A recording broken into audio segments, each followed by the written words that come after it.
श्री स्वामी समर्थ. तर पहा, आज होता माझ्या माहेरातील शेवटचा दिवस. आज मला माझ्या घरी जायचं होतं, पण जाऊशी काही वाटत नव्हतं, पण पर्याय नव्हता.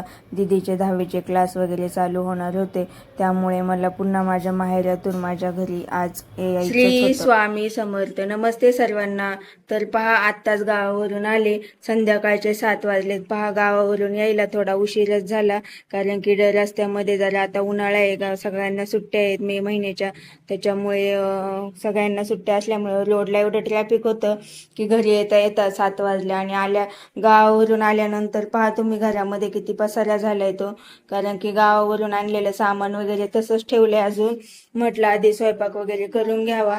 तर पहा, घरी आल्या लगेच मुलांचे टीव्ही वरून भांडण वगैरे चालू झाले आणि पसारा तर तसाच पडलेला आहे. गावावरून धान्य वगैरे आणले ते, तर म्हटलं आधी स्वयंपाक वगैरे करून घ्यावा, म्हणजे मग हे तर आता उद्याच उरकावं लागणार आहे, कारण की आता 7 वाजले. जेवण स्वयंपाक वगैरे करता करताच 8 साडेआठ होतील.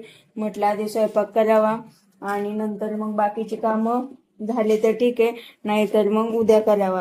तर पहा, गावाला गेलं की घरामध्ये किती पसारा होतोय. ते किचन वाट्यावरती पहा किती पसारा येतो, आणि हे सामान तर तसंच मांडलेलं आहे. अजून आता पटकन स्वयंपाक वगैरे करून घेते, आणि जर टाइम भेटला, कंटाळा नाही आला, तर बाकीचे कामं वगैरे हे सामान वगैरे थोडंफार भरून ठेवते, म्हणजे उद्या सकाळ उठल्यावरती एवढं टेन्शन राहणार नाही.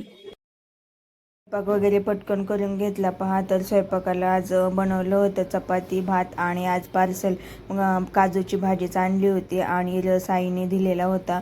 तर आंबे वगैरे पहा छान गोणीतनं उतरून वगैरे ठेवले. म्हटलं उगीच त्यांना घाम वगैरे येऊन आंबे खराब होतील. आणि गावाकडनं तर भरपूर भाजीपाला आणलाय. आता तो उद्या व्यवस्थित पुन्हा मला भाजीपाला फ्रीजला वगैरे ठेवावा लागणार आहे. तर हा होता आजचा माझा डेली ब्लॉग. जर तुम्हाला माझा डेली ब्लॉग आवडला तर चॅनेलला नक्की सबस्क्राईब करायला विसरू नका. तर आज काही जास्त ब्लॉग वगैरे शूट केलं नाही, कारण की गावाकडनं घरी आले त्याच्यामुळं टाईमही भेटला नाही आणि कंटाळाही आला होता. तर तुम्हाला जर माझे ब्लॉग आवडत असतील तर नक्की कमेंट आणि शेअर करायला विसरू नका.